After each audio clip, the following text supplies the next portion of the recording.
The CBS Radio Mystery Theater presents...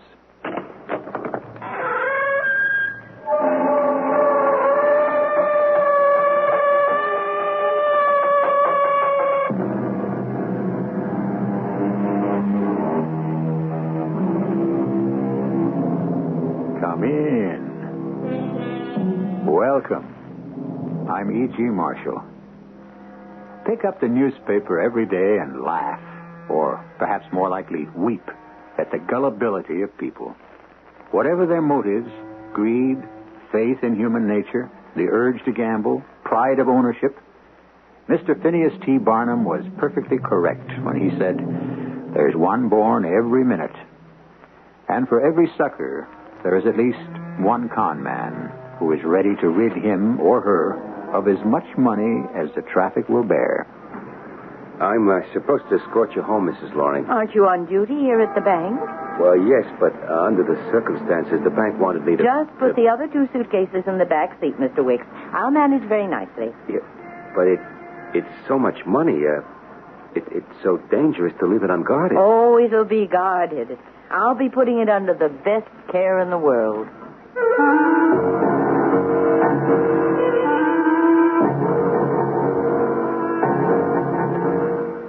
Our mystery drama, The Burning Whirlwind, was written especially for the Mystery Theater by Ian Martin and stars Michael Tolan.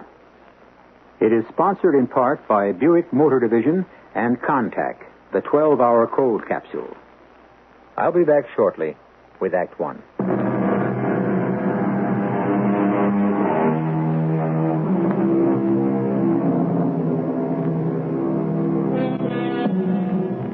It was probably the biggest day that the Eastern Branch of Channing Bank and Trust Company would ever have.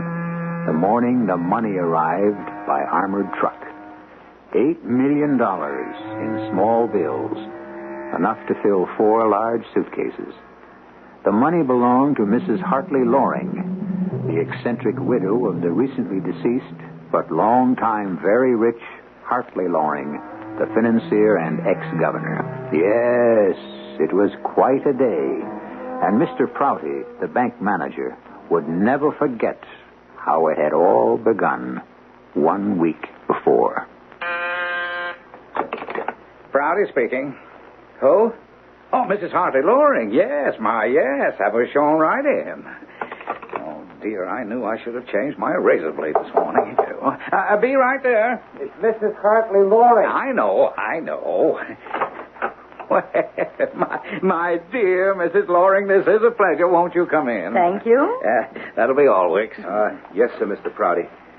Won't you sit down, Mrs. Loring? Thank you. I shan't be here long. Where is Mr. Stipple? Oh, I'm afraid he's having a gallbladder. How inconvenient. Not to have had one to begin with. Oh, no, I meant an operation to remove his, yes. So I'm standing in for the vice president, as it were. Well, I suppose you'll do. I want my money, Mr. Prouty, ma'am, Prouty. Oh, once is enough. It's a funny name. Sounds like a fish. Well, it's a very old name. Still sounds like a fish. Also very old. Oh, no matter. About the money. Ah, yes. Now, which money would that be, Mrs. Loring? I mean, which of your accounts? All of them. All of them? But that would be millions of dollars. I mean, I haven't checked lately, but I'm sure it still must amount about to... $8 million. I hope it still amounts to that at least. In small bills. Yes, but just what do you intend to do with all that money? That is my business. Oh, of course. If about $8 million, where will you keep it? Also my business. When may I have it? Oh, dear me, you see that these things take arranging. Such a sum of money is, no matter how liquid a bank is, there are things to arrange. Then arrange them, please. Now, today is Wednesday. Shall we say next Wednesday morning at 10 sharp? Please, have it then. Well, yes. Well, how small would you want the bills to be? Oh, nothing larger than 100. I want to make sure it's all quite negotiable.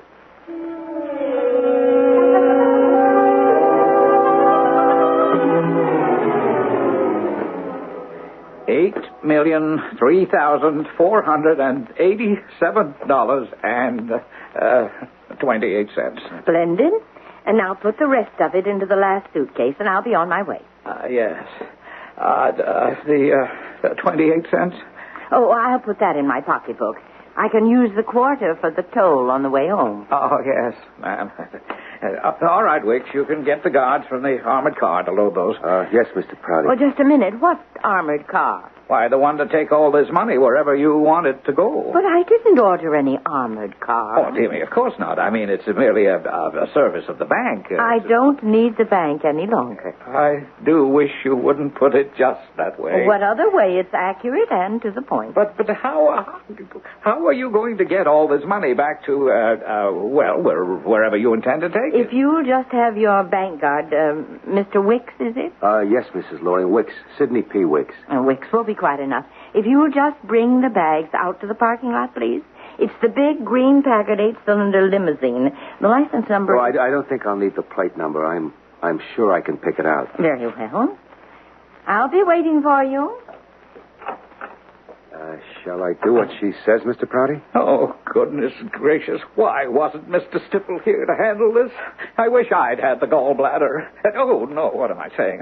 I don't know what I'm saying. Yes, Wicks, yes. Get it out of here. The sight of so much negotiable cash makes me sick. Yeah, I know what you mean, Mr. Prouty, especially since it doesn't belong to us. Would you get it out of here? Yes, sir. Oh, yes. And Wicks? Yes, Mr. Prouty? Are you armed? Why, yes, sir. You better ride with her and see that cash get safely to where it's going. How do I get back? Well, if you have to, take a cab. Thank heavens there's enough left in a checking account to cover that.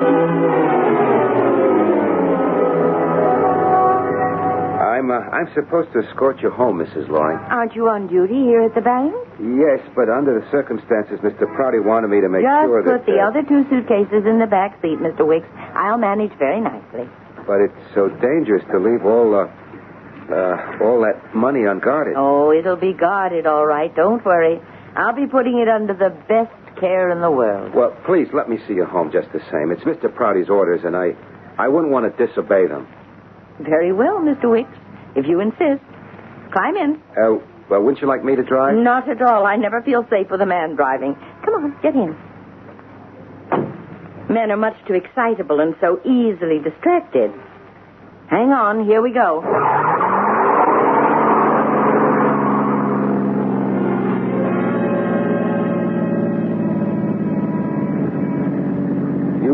You always drive this fast? You consider this fast? Well, never mind me. How about the cops? Oh, the police don't bother me. They know I've been driving for over 50 years. Never had an accident.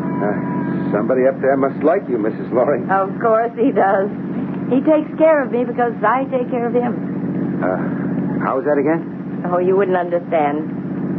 Oh, I'm glad you came along after all, Mr. Wicks. I want to make a stop. And while I make a short visit, you can stay in the car and make sure people don't come gawking and putting fingerprints on it and... The car? What about the money? Oh, I'm not worried about the money. Nobody knows it's here but you. But my packet is something else again. You can't miss it.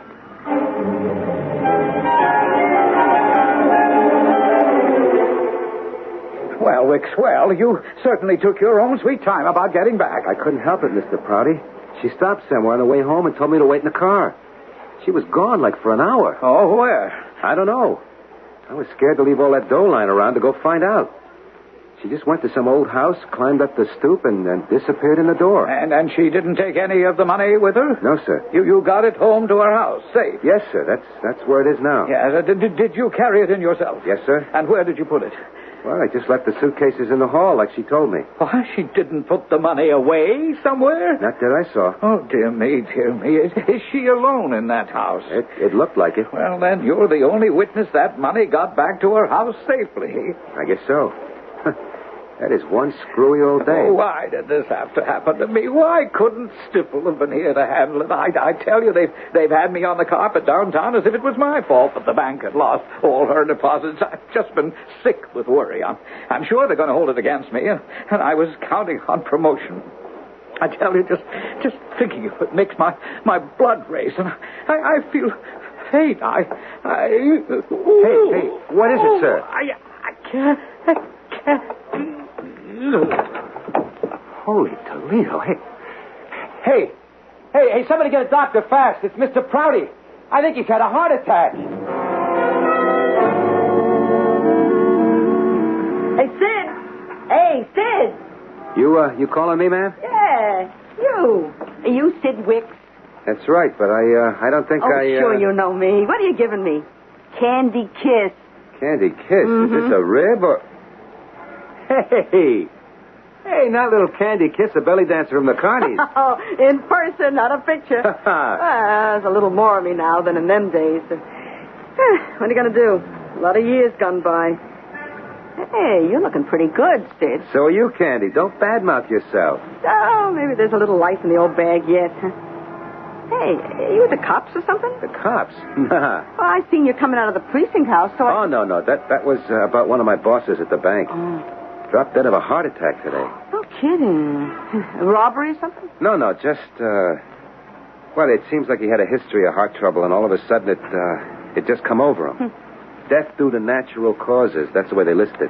Here today, gone tomorrow. You never know, huh? Oh, that's life. How come you thought I was a cop? Well, you got a uniform on. Oh, yeah, that. I forgot. I'm a security officer at the bank, see? Oh, so that accounts for you wearing the uniform. Yeah, that accounts for it. So, how does it go for you, Candy? What am I going to tell you? Up, down, and more down. That's a long story. But I got a little grift going for me now, so maybe I shouldn't complain. Still in the business, huh? What's your line? You remember Madame Chanda with the Carney? Oh, the fortune teller and the medium? Yeah. Well, she died back here a few years ago. Well, she would have been pretty old. Oh, you ain't kidding. Anyways, the last few years she was, crippled with the arthritis and stuff. And anyway, she knew things were kind of tough with me, so I moved in with her, and she trained me. I took over her store when she died. How about that? Yeah. So you're still in the old game, huh? Oh, more or less. You sound like you miss it. You said it. Best years of my life. Oh, you were some spieler in your day. Yeah, I could ballyhoo pretty good. The best. I never thought you'd drop out. Well, it breaks, kid. Yeah. Hey, my place is just around the corner here. You want to come on back for a cuppa and a heart-to-heart? Why not? Maybe you could read me a free fortune in the grounds. I use instant.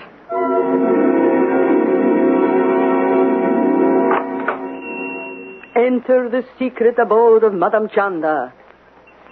Look deep in the crystal ball, and I will find your fame and fortune. Hey, you don't like my act? What are you looking so funny about? You don't know what a coincidence this is. Hey, I got a hunch. What kind of hunch? Maybe you're going to bring me luck. Maybe both of us. Look, I brought you a client this morning. An elderly-type lady named Loring. Mrs. Hartley Loring? Not me. Now, think. Tall, gray-haired, old-fashioned clothes, big hat. Like one of them old-time English queens. Oh, Susie. You mean Susie? I don't know her first name. I only know Mrs. Hartley Loring. Well, I don't know from Mrs. Hartley Loring. I only know from Susie. What time this morning? 10:45. From then until after 11:30. That was Susie. What did she want? Oh, who knows what Susie wants half the time. I think she's just lonely and wants someone to talk to. But she's a harmless nut. You mean she comes here often? Off and on, several times a month. Well, what does she want? Well, first time she came, she wanted a reading. And then she got into the spook stuff. Wanted to talk to her husband across the great beyond, ask his advice what to do with all her millions. So fine. What's the harm to make some poor lady happy? I let her talk to him. And tell her what to do? Well, sure. Like I say, it's all pipe dreams anyway. I mean, to hear her talk, they don't print anything under a C note. Till she hands out my fee. Then she has to scrabble through her purse for change. What the hell? If it makes her happy, let her play big shot. I don't think I'd mind being crazy if I felt as rich as she does. Candy. I got a big fat surprise for you. She may be nuts, but she is as rich as she thinks she is. Susie? Mrs. Hartley Loring. Hey, Candy, baby, like I said. Huh? I got this hunch if we play our cards right, you and me are going to end up richer than you ever dreamed. have here. A number of fascinating pieces in a complicated little jigsaw puzzle. How do they fit together? And if we could fit them together, would they reveal enough of the whole riddle to be able to know just what's going on? I have to admit, even with a head start on all of you, that I'm not quite sure. Suppose we all have a closer look when I return shortly with Act Two.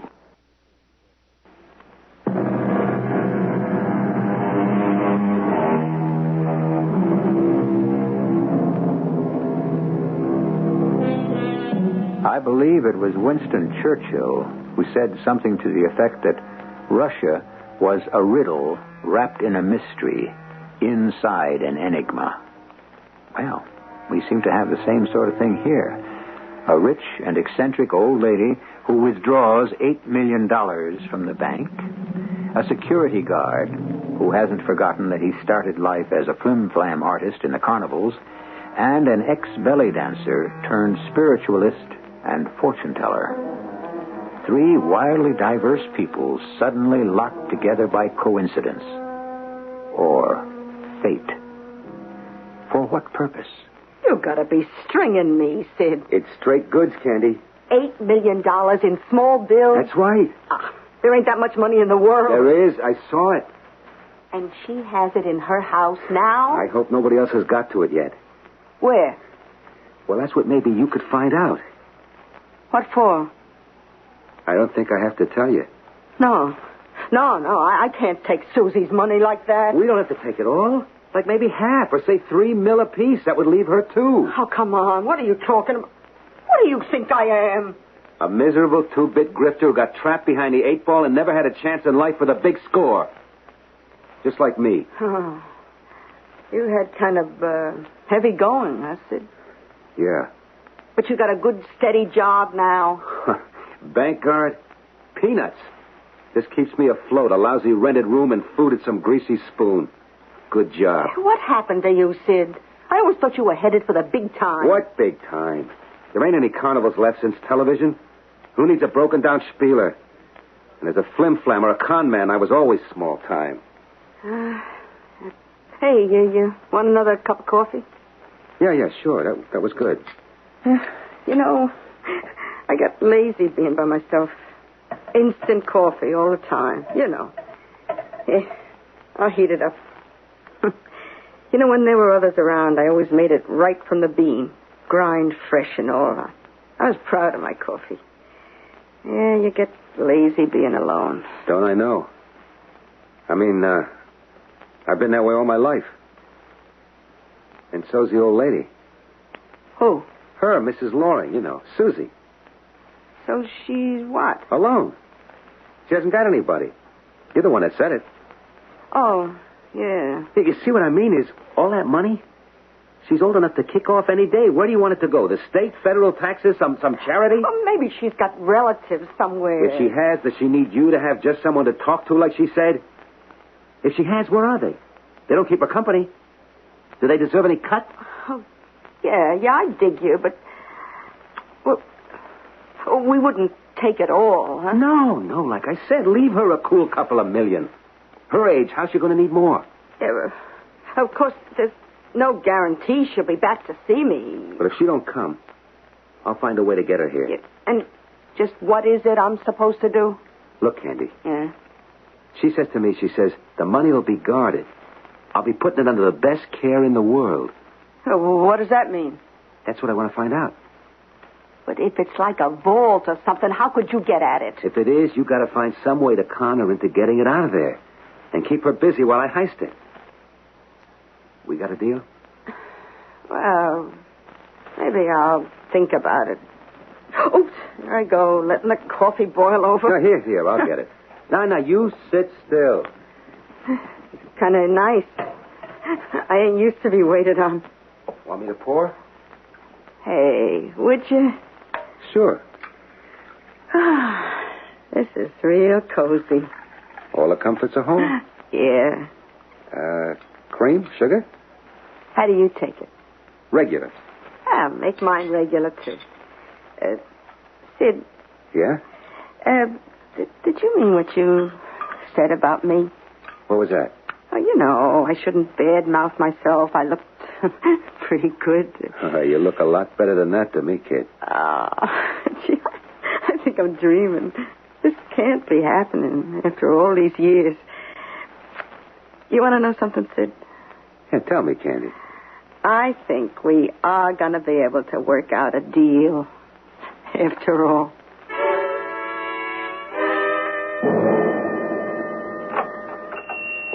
Who is it? It's Susie, Madam Chanda. Susie. Just one moment, little one, and I will bring you the present. Oh, forgive me. I was in deep meditation. Oh, I'm sorry, Madam. You must forgive me, but this is really urgent. Urgent? What can be so urgent? I have not seen you for almost a week. Yes, matters of great import, you see. Decisions to be made, and then, of course, my time is not quite my own. It is not? Why? Oh, I am under the command of someone greater than I. Greater than all of us. Can I have a sitting right away? A sitting? For what purpose? I've got to reach Toto. Toto? It's my husband. Hartley, Mr. Loring. In the hereafter, I need some advice from him. Oh, Susie, I am not sure that today... But it's urgent. It's quite urgent. You've never refused me before. You know you put me in touch with him. The medium knows nothing, Susie. She is an instrument only through which you may find communication with the other side. Well, you've served as that before, even though I do wish... What do you wish, my child? I wish I could talk to my husband directly, instead of going through that tedious little twerp Merkin. Merkin? It's the leprechaun voice that is my contact with the supernatural and my beloved Toto. If only I could speak to Hartley directly. Is it that important? Well, it concerns a great deal of money.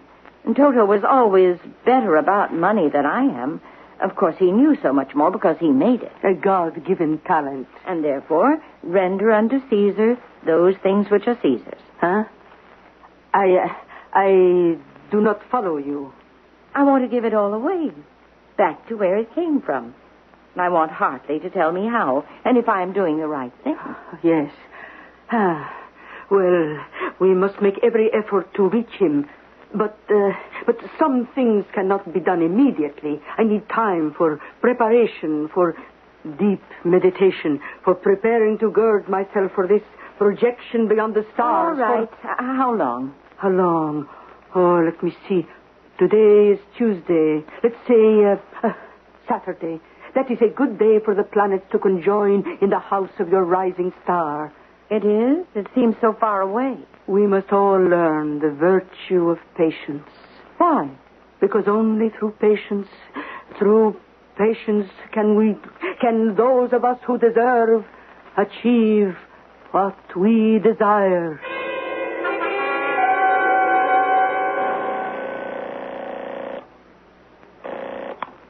Hello? Sid? Candy? Yeah, she was here. Susie? Susie. And? She's coming back again on Saturday. You mean you didn't find out today? No. Well, why not? Oh, it's too tough to explain on the phone. Couldn't you come by tonight? Yeah, well, sure.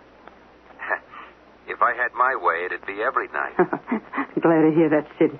It's just the way I'd like it. Marriage? Why not? Well, at this day and age, who needs it? Maybe we do. You don't trust me? Who said that? No, I just figure if we're going to break any laws, look at how good it is we couldn't be forced to testify against each other. Who said we're going to have to testify? Oh, just looking on the safe side, in case. But it ain't only that. Well, what? What? I don't know. It's just to have things nice. Old-fashioned. You know, I mean like a ring and all for me. And maybe a church wedding. After all, it's only fair. With the dowry I'm bringing and all. The what? The hope chest, like. How many girls you gonna find can maybe put your hand on $5 or $6 million? But we could just split down the middle. I don't want to split. Do you? Well, now, you listen good, Sidwicks. Once I ate my heart out over you, and you walked away from me. I'm gone again, okay, but this time, I'm not letting you off the hook. Okay. We'll get the license and all by Saturday. Enough of the jackpot question. How do you get her to tell you where the dough is stashed? Oh, she won't tell me. I'm in a trance. I don't know what's going on. I'm a medium. Oh, yeah. We can't have her sicken the cops on you when the money disappears. Oh, don't worry. She won't. The way I'm going to set it up, she'll know where the money went, and it'll be A-OK with her. Now, here's the way the gaff is going to work.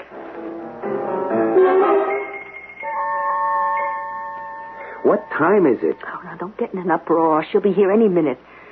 You all set? I'm as set as I'll ever be. It's a good thing her husband was a governor. I remember his voice pretty good. And I may not be able to promise you a clean government, but by the Lord, Harry, I promise you the dirty linen will be washed in public. How do I sound, Candy? Like him? I wouldn't know.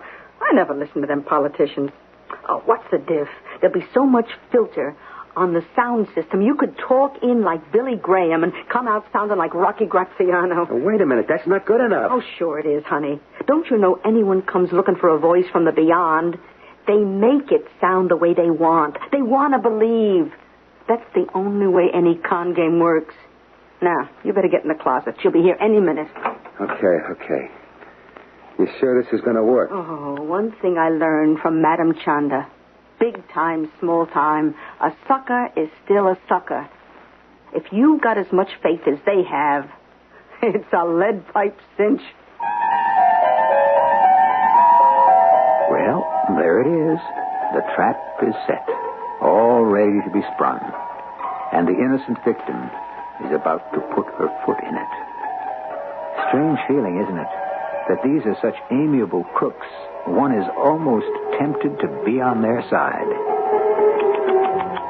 Are we to be lulled into thinking, even for a moment, that crime should pay? I'll return shortly with Act 3.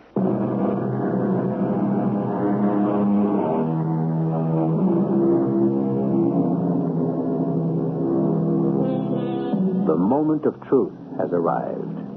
The curtains have been drawn, and closing Madame Chanda's small studio, the lights dimmed, the Madame herself has gone into a trance. Strange flickerings of light flutter in the gloom. There are breaths of air, murmurings of alien voices. The music of the spheres hangs trembling in the air. A grieving woman sits waiting for the sound of a well-loved voice. She is torn apart by decisions beyond her power to make by herself. Through the agony of my body, her message flows out to you, her husband. Will you not put aside the shroud and call back to her, listen to her prayer, and send her an answer?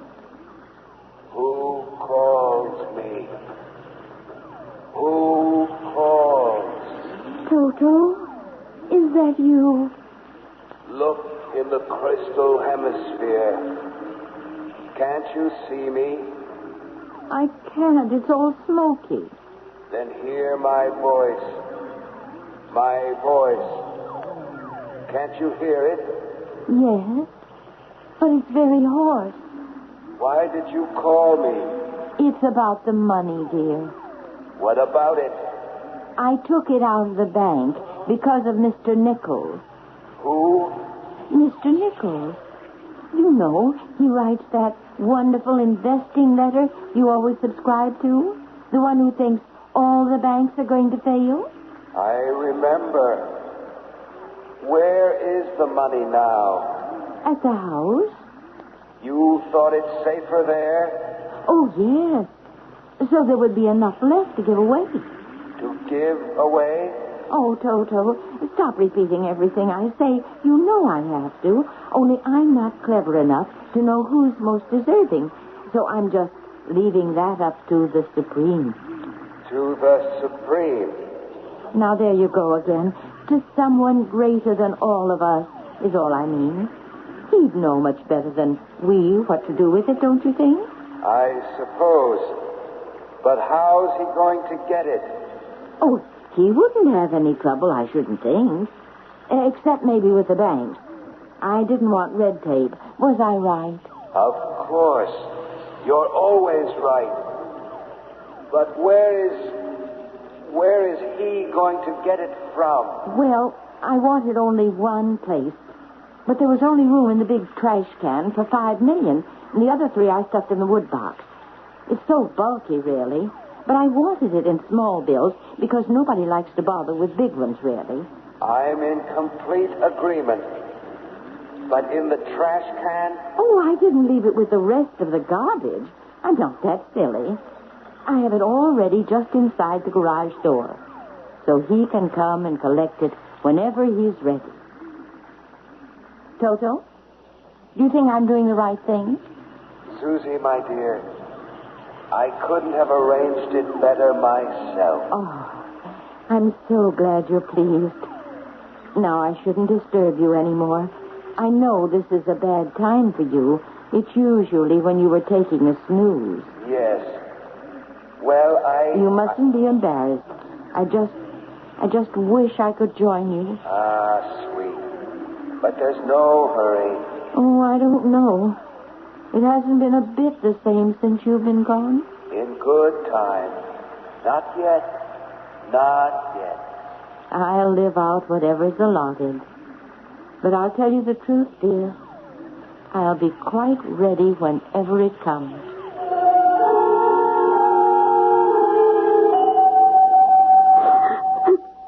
Hey, come on, Candy. What's the matter with you? Oh, I don't know. Just leave me alone. We're sitting on top of the world. Everything's falling into our hands.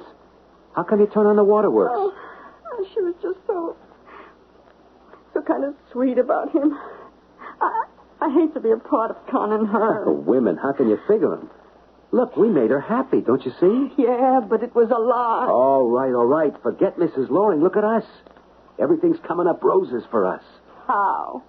I'm going to go out, hire a rental truck, and stick a sign I paint on it saying, Ace Garbage Disposal. Then, just as sweet as you please, I drive up and pick up that trash barrel from the garage. But she's not going to let you take it. She's not going to be there to stop me. How come? Because I've done a little checking up on her. Hmm? Every Sunday morning, she goes to early church service. The janitor lives in my boarding house, and I checked it out with him. She hasn't missed a service since her husband died. All right, but when she gets back and finds the money missing... That's the beauty part. She'll figure it just went up to heaven like Elijah's fiery chariot. I don't know. Look, suppose she blames me. How could she? The power of positive thought, baby. You got us snowed into believing you don't know anything that's happened when you're in a trance. And anyway, you and me, we won't be here no more, Candy. We'll be long gone. Gone where?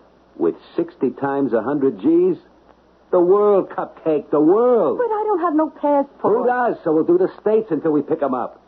Who's going to be looking for us? We got it made.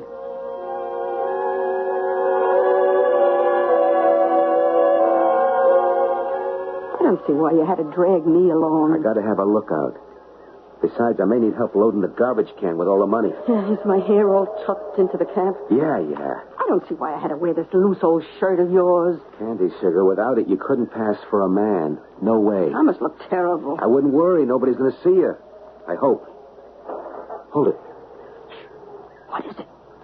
She's starting the car. She'll be coming out of the driveway any minute right past us. She'll see us. Not with the sun on our windshield. But just in case, we'll duck when she passes. Watch it, duck. Well, there she goes. And here we go. This is it, Candy, baby.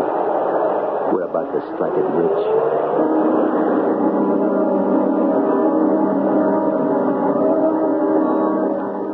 Come on. Suppose someone sees us. You know the house can't be seen from the road? Let's go. The garage door is open. Yeah. And look, there's a big trash can there. I'm so excited, my palms are sweating. Can you imagine, Candy, that... What is it? I tripped on something. It's a Bible. A what? A Bible. Oh, Susie, she must have dropped it getting into the car. Sid, suppose she comes back. Come on, let's get out of here. Not without the Oh, dough. never mind the dough. We can get that. Holy cow. It's here. The money's here, just like she said it was. Come here, Candy. I don't want to, Sid. I just want to run before something... Now, without the $5 million? Give me a hand. It's her. She came back. Well, get back in the shadows. Maybe she won't see us. She's coming in. She just came back for the Bible. Let her find it, and then we'll... What? I still got it in my hand. Well, then throw it out before... No, hold it. It's too late. Oh, now, where on earth did I drop my Bible? Must have left it in the house. I'll just put the light on, so... Sid, what did you do? I had to stop her before she recognized us. What did you hit her with? I don't know. The first thing that came to hand is this spade. Oh, Sid, her neck's at such a funny angle. And I never meant... I only wanted to... Oh, yeah. Yeah, she's dead. Oh, let's get out of here. No, wait, not without what we came for.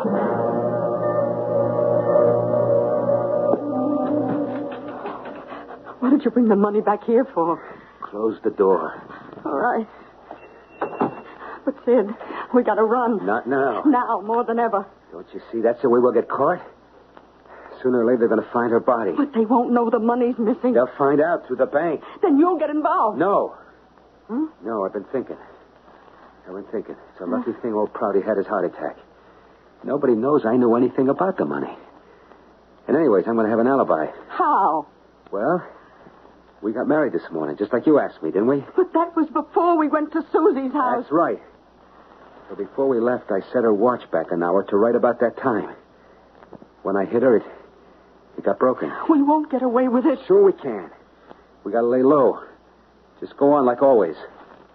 I'll keep working at the bank, and you keep on here reading the future. Well, it won't be much of one. What about the money? Can't we use it? No, we can't take a chance.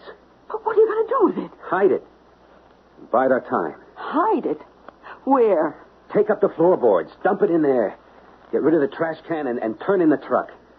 And then we take it easy. Oh, I'll never be able to take anything easy again. Come on. Hey, what's that you got in your hand? Huh? Oh, a Bible. Maybe I'd better start reading it. You just concentrate on reading the crystal ball.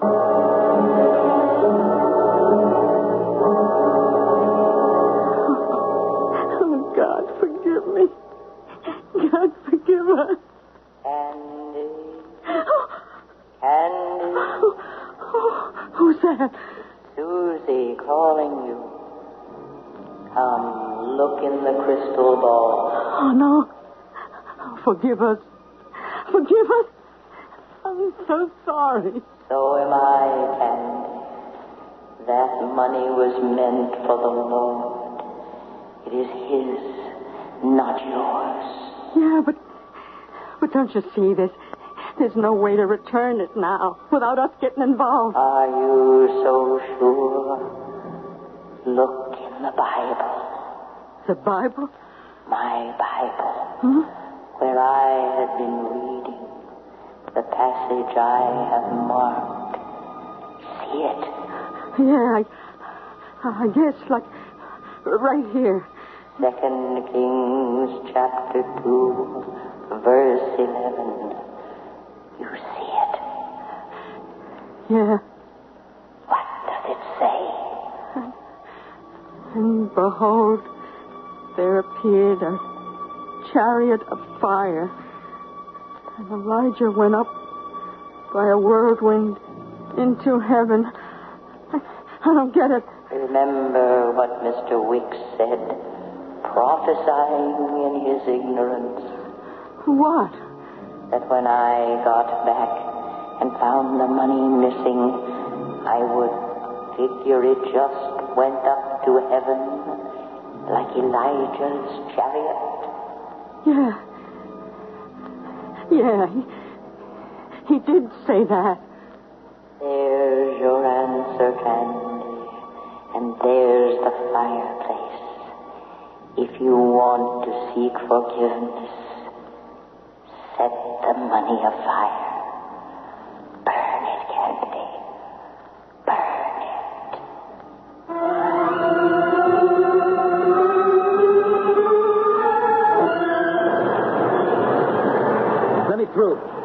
Hey, watch out. Let me through. All right, buddy. This is as far as you go. You can't get through. Well, that's my building. Don't matter. You can't get through the fire line. What happened? Some dame burning paper or trash in the fireplace. Set the chimney on fire. Whole building's going up like a torch. Paper. My wife, Candy. Get out of my way. Hey, watch it. You can't go in there. I got to. I got to get to this. There's no one left in the building. They already brought the woman out. Officer, why didn't you tell him his wife was dead already? Who had the chance? Crazy guy. He'll be going to a crisp.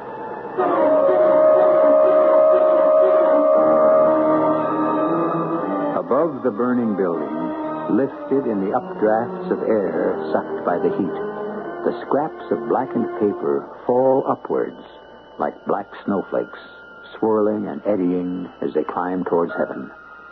Mrs. Hartley Loring's money is ascending, like Elijah, to its last resting place. And Candy and Sid have paid the ultimate price for their greed. I'll be back shortly.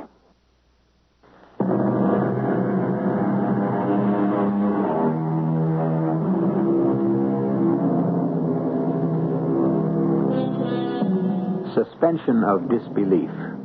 So often in telling our tales, we ask for it, and you're kind enough to grant it. I mean, can you honestly believe that a woman would withdraw $8 million from a bank and keep 5 of it in a trash can? Fortunately, we don't have to ask you. If you read the papers, you must have read the news story on which this tale was founded. Our cast included Michael Tolan, Mary Jane Higby, Bryna Raeburn, and Ian Martin. The entire production was under the direction of Hyman Brown. Radio Mystery Theater was sponsored in part by True Value Hardware Stores. This is E.G. Marshall inviting you to return to our Mystery Theater for another adventure in the macabre. Until next time, pleasant dreams.